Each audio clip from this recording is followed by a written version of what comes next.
கோபாலபுரம்ன்ற ஒரு குடும்பம் வாழ்றதுக்காக ஒட்டுமொத்த குடும்பத்தையும் நீ காலி பண்ணிட்டு இருக்காங்க தமிழ்நாட்டில். இளைஞர்கள் பாதிக்கப்படுறாங்க, பெண்கள் பாதிக்கப்படுறாங்க, ஒவ்வொரு குடும்பமும் பாதிக்கப்படுது. அப்போ அந்த கோபாலபுரம் குடும்பம் வாழ்றதுக்காக நீ ஒட்டுமொத்த குடும்பத்தையும் அழி பண்ணா பார்த்து வேடிக்கை பார்த்துட்டு இருக்கீங்க. இரண்டாவது இடத்தையோ மூன்றாவது இடத்தையோ பிடிச்சாலே அது ஒரு பெரிய வெற்றி அப்படின்னு தாவேக்க பார்க்கும் மனநிலையில் இருக்குதா, இல்ல முதலிடம் தானா?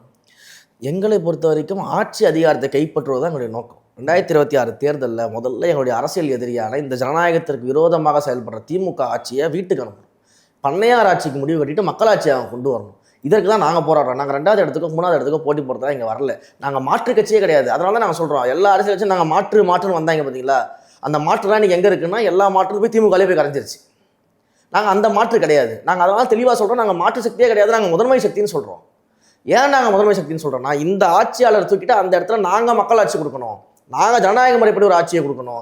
இவங்களை போல போலி வாக்குறுதிகள் கொடுத்து ஏமாற்றக்கூடாது, பொய் சொல்லி ஆட்சிக்கு வரக்கூடாது, மக்களை இது பண்ணக்கூடாது, ஏமாற்றி பிழைச்சிக்கிட்டு ஒரே ஒரு குடும்பம் வாழ்ந்துட்டு இருக்குதுங்க. கோபாலபுரம்ன்ற ஒரு குடும்பம் வாழ்றதுக்காக ஒட்டுமொத்த குடும்பத்தையும் நீ காலி பண்ணிட்டு இருக்காங்க தமிழ்நாட்டில். இளைஞர்கள் பாதிக்கப்படுறாங்க, பெண்கள் பாதிக்கப்படுறாங்க, ஒவ்வொரு குடும்பமும் பாதிக்கப்படுது. அப்போ அந்த கோபாலபுரம் குடும்பம் வாழ்றதுக்காக நீ ஒட்டுமொத்த குடும்பத்தையும் அழி பண்ணா பார்த்து வேடிக்கை பார்த்துட்டு இருக்க முடியுமா? உங்களை அழிக்கிறது தானே அப்போ எங்களுடைய வேலை.